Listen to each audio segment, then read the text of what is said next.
보통 보면 사람이 바쁘면 기도 시간을 줄이거나 기도를 생략하기 쉽습니다.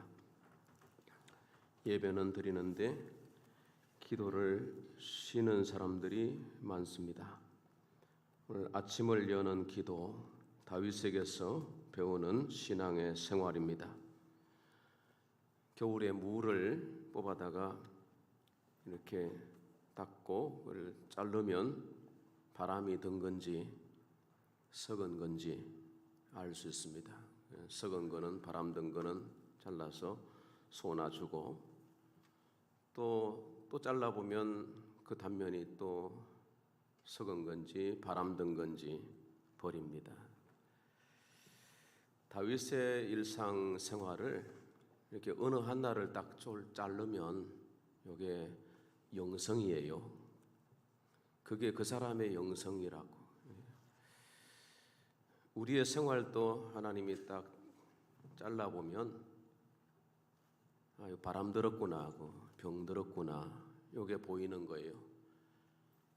우리의 생활 속에 기도가 쉬었다, 예배 드리는 것이 부담스럽고 내가 맡은 자리에 앉아 있는 것도 힘들고 바람 든 겁니다. 속이 썩은 겁니다. 영성이 아닌 것입니다. 그런 사람들에게 오늘 말씀하십니다. 아침을 열어서 기도하시라고. 무디 목사님에게 어떤 성도가 와서 물었습니다. 목사님은 왜 그렇게 바쁜데도 아침마다 기도하시는 겁니까? 무디 목사님이 말했습니다. 너무 바빠서 기도합니다. 할 일이 너무 많아서 기도해야 합니다. 하나님과 상의해야 하기 때문입니다. 여러분은 어떻습니까? 사람마다 하루를 시작하는 습관이 있는데 어떤 사람 눈 뜨자마자 신문, 눈 뜨자마자 텔레비 뉴스를 켜고 어떤 사람은 휴대폰을 열어서 주식 시세부터 확인합니다. 바람 든 겁니다. 좋은 영성이 아닌 것입니다. 다윗에게서 배우고 예수님에게서 배워야 할 생활의 단면이 있는 것입니다. 오늘 본문 3절에 말씀하기를 여호와여 아침에 주께서 나의 소리를 들으시리니 아침에 주께 기도하고 바라리이다. 다윗은 왕이었지만은 매일 아침 기도하는 것을 우선순위로 삼았다는 것입니다. 오늘 말씀의 제목을 아침을 여는 기도라고 그랬습니다. 이 말씀을 듣고 여러분의 아침이 열리는 은혜가 있기를 축원합니다. 하나님은 아침 기도를 기뻐하십니다. 다윗은 하루를 기도로 열었습니다. 왜 아침이냐? 아침은 하루라고 하는 나무의 첫 열매이기 때문입니다. 하나님은 첫 열매를 좋아하셔요. 밭의 소출에 어뜸되는 것, 짐승의 초태생, 사람의 맏아들, 시간의 어뜸을 기뻐하시는 것. 일주일에 168시간을 하나님 우리에게 주셨는데 첫 시간을 주일 예배를 드리는 겁니다. 첫날 첫 시간을 하나님께 드리는, 나머지 모든 시간 속에도 하나님의 은혜를 채우시는 거예요. 첫 시간을 드리지 못하고 첫 열매를 드리지 못하면 나머지 것에 바람 들기 쉬워요. 내 것이 아니기 때문에 하나님이 불어버리시면 다 날아가시는 거예요. 하나님이 붙들어 주셔야 되는 거예요. 견고하게 하셔야 되는 거예요. 은혜를 주셔야 되는 겁니다. 하나님이 살아계심을 여러분이 믿는다면 하나님을 두려워하고 하나님을 사랑하는 믿음이 있기를 축원합니다. 아침은 방해받지 않고 하나님께 나아갈 수 있는 시간입니다. 아침부터 누구 찾아오는 사람 없어요. 아침부터 전화질하는 사람 없어요. 왜냐하면 우리는 매너가 있기 때문에. 그래서 아침은 내가 지킬 수 있는 겁니다. 아침을 구별할 수 있는 것입니다. 아침을 식사를 하든 말든 커피에 빵 한 조각 먹고 출근하든 아무 상관 누가 잔소리하지 않습니다. 아침에 새벽에 나가든 아침에 차에서 시동 걸고 기도하든 언제든지 우리가 구별하여 마음을 드릴 수 있는 것입니다. 스펄전 목사님 말하기를 아침에 1시간 기도는 저녁에 2시간보다 귀하다. 시편 30편 5절 말씀, 저녁에는 울음이 깃들일지라도 아침에는 기쁨이 오리다. 아침은 열리는 시간이라는 거, 열리는 시간이에요. 하나님이 일을 하시는 시간이에요. 아침부터 열심히 하면 내가 일하는 거죠. 그러나 그건 한계가 있는 겁니다. 바람들기 쉽습니다. 도적이 가져가기 쉽습니다. 아무리 쌓아놔도 오늘 밤 내가 네 영혼을 도로 찾으리니 네 예비한 것이 누구의 것이 되겠느냐. 부자, 어리석은 부자에게 하신 주님의 말씀이죠. 그러나 아침을 열면 하나님이 우리에게 하루의 은혜를 주시는 거예요. 햇빛을 비춰주시는 것입니다. 그래서 아침은 기적의 시간인 거예요. 성경에 보면 홍해가 갈라지는 시간은 아침이었습니다. 바로의 군대가 따라오다가 수장된 시간도 아침이었습니다. 요수아와 이스라엘 백성들 앞에서 요단강이 갈라진 시간도 아침이었습니다. 여리고가 무너진 시간도 아침이었습니다. 예수님도 아침에 기도하기를 좋아하셨어요. 마가복음 1장 35절 말씀에 보면 새벽 아직도 밝기 전에, 이 시간은 아마 새벽 4시 이후의 시간을 말하는 것 같습니다. 웬만한 사람들이 다 자는 시간에, 그러나 예수님은 그 새벽 시간에 깨어서 하나님을 찾아 나갔습니다. 한적한 곳으로요. 왜 그 자리에서 기도하면 안 될까요? 그 자리에서 기도하면 12 제자들이 잠이 깨요. 수련을 학생들 데리고 가면 밤늦게까지 프로그램하고 아침에 새벽 기도가 있는데 다 늘버릇 자고 있어요. 전사님이 애들 깨웁니다. 야, 일어나야지. 아, 왜요? 새벽 기도 시간이지. 전사님 혼자 가시면 안 될까요? 왜 안 돼? 안 돼. 그건 안 되는 거예요. 왜? 훈련 시간이니까 그래요. 그러나 오늘 주님은 조용히 일어나셔서 한적한 곳으로 가셨습니다. 기도는 억지로 안 되는 겁니다. 은혜 받아야 됩니다. 할렐루야. 여러분에게 아침에 은혜가 임하는 하나님의 은혜가 여러분의 심령에 충만하게 되기를 바랍니다. 말씀을 들을 때는 기도해야지. 근데 금방 나가 보십시오. 세상 바람 불면 걱정 한 자락 우리에게 날아오면 기도는 무너진다는 거예요. 영성이 없는 겁니다. 영성이. 어느 한순간 딱 잘라도 하나님 아버지, 기도할 수 있는 마음을, 어떤 상황에 있든지 하나님을 범사에 인정하고 하나님과 동행하는 여러분의 삶이 되시기를 축원합니다. 둘째, 하나님은 진실한 부르짖음을 들으세요.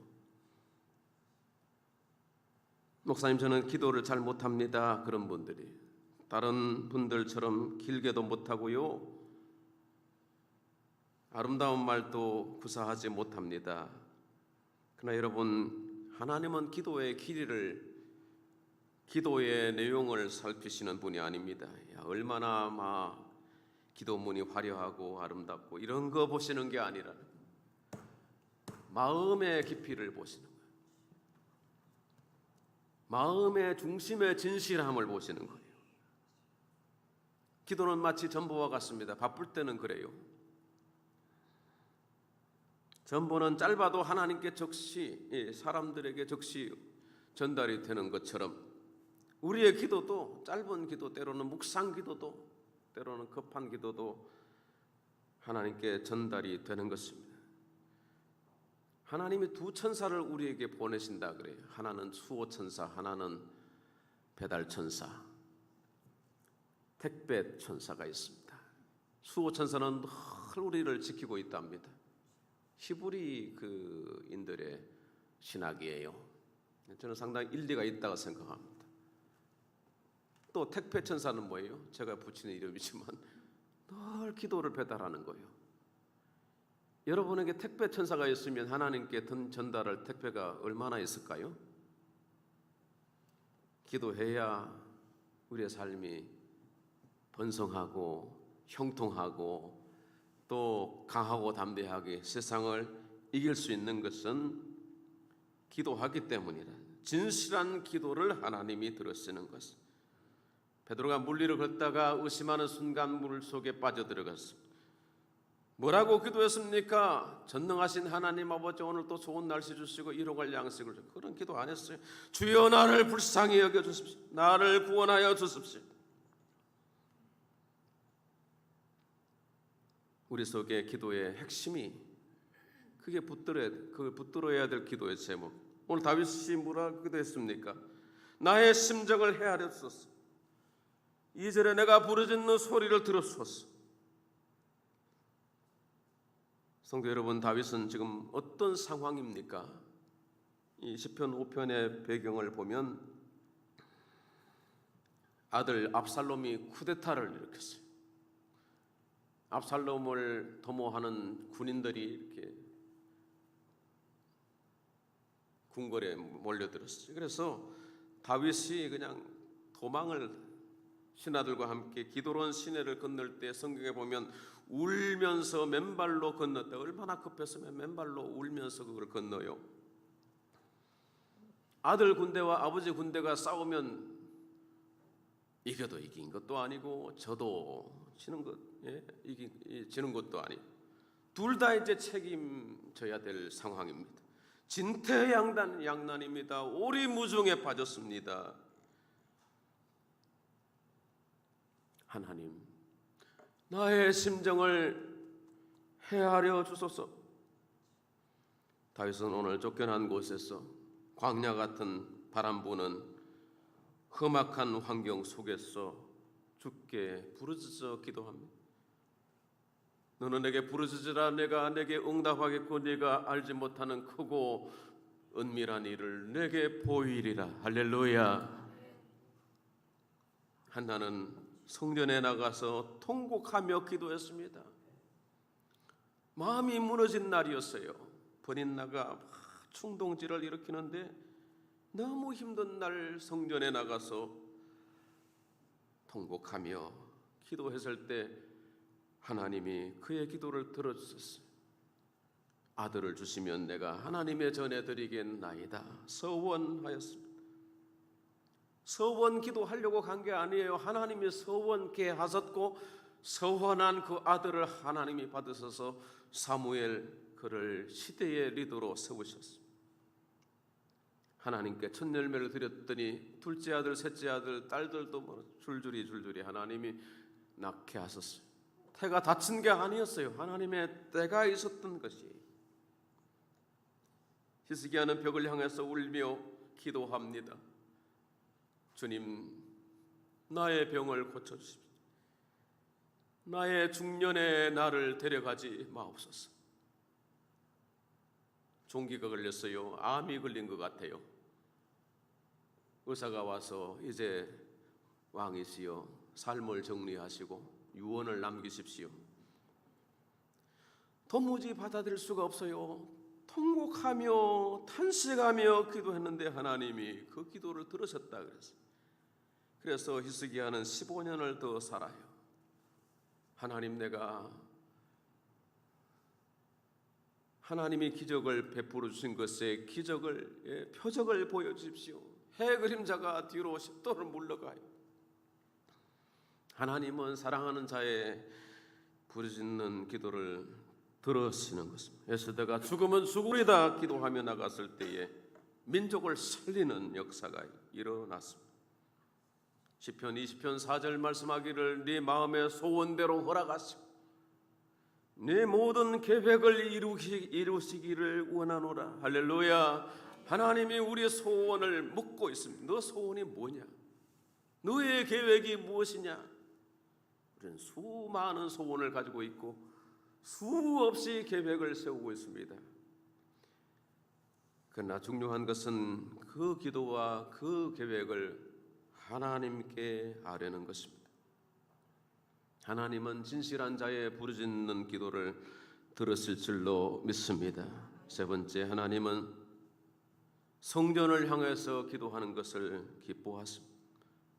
성전을 향한 기도를 들으시는 거예요. 성전에서의 기도를 좋아하셔요.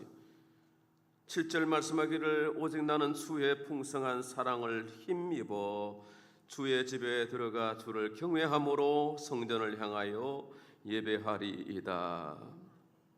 지금 성전을 떠나 있는 상황이죠. 우리가 집에 거하는 게 얼마나 축복입니까? 전쟁으로 피난을 가거나 폭격으로 거주지가 붕괴된 여러 나라 이방 사람들 뉴스에 보면 얼마나 기가 막힌 일입니까? 성전을 떠나 있거나 성전에 갈 수 없는 상황은 하나님의 사람에게는 너무나도 안타까운 상황입니다. 그러므로 하나님이 우리에게 평안히 먹고 마실 수 있는 시간을 주신 것, 환경을 주신 것에 대해서 감사할 수 있게 되길 바랍니다. 코로나19가 한창일 때 많은 교회가 예배당 문을 닫거나 제한적 예배를 드려야 했습니다. 어떤 장로님이 후에 그런 고백을 했습니다. 목사님, 예전에는 교회 가는 것이 당연한 줄 알았습니다.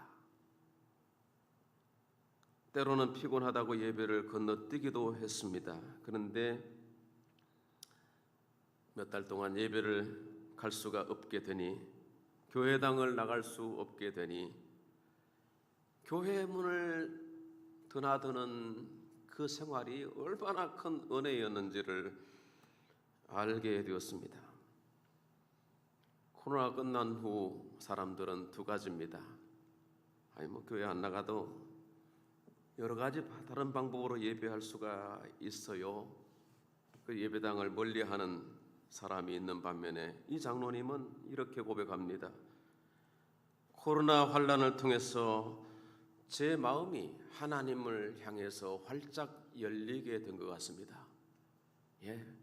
고난과 시련이 있어 보면 두 가지예요. 하나님을 간절히 찾는 자가 있고 멀어지는 자가 있는 것입니다. 식어지기 쉬워요. 은혜도 식고 기도도 식어지기 쉽다 이 말입니다. 저와 여러분 오늘 이후에 우리의 믿음이 신앙이 회복되는 은혜가 있기를 축원합니다. 바빌론의 포로로 잡혀간 다니엘은 예루살렘 성전에서 수백 킬로 떨어져 있었지만 하루 3번 예루살렘을 향한 창문을 열어놓고 기도했습니다. 남들 보라고요? 아니에요. 예루살렘을 향해서 기도하는 그의 마음이 표현이 된 것입니다. 대적들은 저 기도하는가 안 하는가 지켜보고 있는데 그럴 때는 감춰야 되잖아요. 오히려 열어놓고 성전을 향해서 기도했습니다. 사자굴의 위협보다 더 두려운 것은 기도하지 못하는 것이 더 큰 문제였던 것입니다. 성전을 향한 그의 마음, 기도하지 않으면 안 되겠다는 그 마음은 무엇으로도 막을 수가 없었던 것이고 기도로 길을 열어가는 하나님의 종이 되었던 것입니다. 다윗은 지금 성전을 바라보고 있습니다. 지금은 어쩔 수 없이 떠나 있지만 다시 회복할 날을 소망하며 그 성전에 들어가 예배할 수 있기를 기도하고 있습니다. 지금은 성전을 향하여 예배합니다. 여러분, 무슬림들이 한국에 여행 와서 기도 시간이 되었다고 공원에서 쇼를 하나 꺼내가지고 공원 잔디에 깔아놓고 그 나침반이 있나 봐요. 자기 고향을 향해서 메카를 향해서 열어놓고 같은 방향으로 엎드려서 기도합니다. 하루 5번, 6번인가요? 이방 종교도 그렇게 합니다. 이 근처에 많은 암자와 사찰들이 있습니다. 지정된 그곳에서 얼마나 많은 사람들이 헛된 신의 제사를 하면서 공을 들인지 몰라요. 요 가까이만 해도 뭐하나 그랬더니 탑을 돌아 세상에 백해무익한 일이에요. 우리가 믿는 하나님은 살아계신 하나님이요. 할렐루야. 자비하시긴 하지만 기도하는 자에게 은혜를 주시는 하나님인 거예요. 공짜는 없어요. 심은 대로 거두리라. 할렐루야. 기도로 심고 아침을 열면 하나님이 부어주시는 은혜가 있는 것입니다. 기도의 영성을 회복하게 되시기를 축원합니다. 우리 주님은 하나님의 집, 내 집이라 말씀하시고 기도하는 집이라 말씀하셨습니다. 너희는 어찌 강도의 소굴을 만들었느냐 이렇게 말씀하셨습니다. 12살 예수님의 고백입니다. 내가 내 아버지 집에 있어야 할 줄을 알지 못하셨나이까. 교회에 오는 게 부담스럽습니까? 교회에 오는 것이 거추장스럽습니까? 교회에 오는 것이 힘듭니까? 바람든 겁니다, 여러분. 주여 나를 불쌍히 여겨주소서. 다윗은 기도하기를 주여 내게서 성령을 거두지 마소서. 바람든 상태를 그대로 두면 어떻게 될까요? 잘라서 이렇게 소나 염소나 주고 말아요. 열매가 되지 않는 거요. 복이 되지 않는 거예요, 여러분. 이왕에 하나님께 붙잡혔으니까 하나님께 온 마음을 드리면 좋겠어요. 할렐루야. 정말 알곡 같은 사람이 되었으면 좋겠어요. 기도해야 그렇게 될 수 있다는 것이. 마지막으로 기도하는 자에게 하나님이 뭘 주세요? 복 주시고 지키시네. 복을 주시고 지키시는 거예요. 하나님이 호위하신다는 것입니다. 은혜의 방패로. 다윗은 방패가 얼마나 중요한지 아는 사람이에요. 장수였습니다. 칼은 공격 무기지만 방패는 자기 생명을 지키는 무기. 방패가 없으면 적의 화살과 창을 막아낼 수 없습니다. 사단은 우리를 향해서 날마다 엄청난 화살과 불화살을 쏘아댑니다. 의심의 화살을 쏘아대고 염려의 화살을 쏘고 유혹의 화살을 쏘고 음란의 화살을 쏘고 나는 괜찮대 자녀들을 그냥 투창을 던지고 온갖 환란을 분란을 일으켜요. 교회를 모해하고 갈등을 일으키고 두려움의 화살을 쏘아댑니다. 무엇으로 막을 수 있을까요? 그냥 당하면 당하는 거예요. 그냥 다른 사람들 다 괴로운 인생인데 나도 그렇다고 생각합니까? 그렇지 않습니다. 하나님이 지키시는 사람이 있어요. 하나님이 은혜의 방패로 호위하시는 사람이 있어요. 할렐루야. 다윗의 전쟁 얘기, 다윗의 환난 속에서 우리는 그의 영성을 배우는 거예요. 다윗의 자손 예수 그리스도도 그렇게 사셨으니까 말이죠. 하나님께서 방패가 되어주시면 그 어떤 화살도 그 어떤 환난도 지켜낼 수 있습니다. 하나님을 날마다 우리의 삶의 중심에 모시고 살아가는, 하나님 앞에서 살아간다. 다윗은 그렇게 고백했습니다. 여러분은 무엇으로 하루를 열고 있습니까? 뉴스를 열고, 걱정을 열고, 휴대폰을 열고, 주식시장을 열고, 재정의 문을 열고 다 좋아요. 그러나 하나님이 지키지 아니하시면 아무짝에도 소용이 없는 것이 됩니다. 하나님을 여러분의 방패로 삼으시고 하나님을 여러분의 보장으로 삼으시고 하나님을 여러분의 인슈어런스 보험으로 삼으시는 은혜가 있기를 바랍니다. 세상 보험 없어도 연금 없어도 하나님이 뭐라고 말씀하십니까? 공중 나는 새를 보라, 들의 벽화파를 보라. 걱정하지 마십시오. 하루의 시작을 하나님께 드리고 하루를 열고 첫 열매를 드리고 하나님을 예배하고 경외하는 성전 신앙, 자기에게 주어진 자리를 지키며 하나님을 사랑하고 섬겨 고백하고 하나님께 영광을 돌리는 참 예배자, 기도의 경건을 이어가는 우리 성도들이 되어져서 하나님이 복 주시는 삶의 가장자리에서 그 복을 전구하고 은혜를 끼치는 우리 성도들이 되시기를 축복합니다. 하나님 아버지 감사합니다. 다윗에게 배우고 예수님에게서 배우는 기도의 삶을 우리도 살게 은혜를 주시옵소서.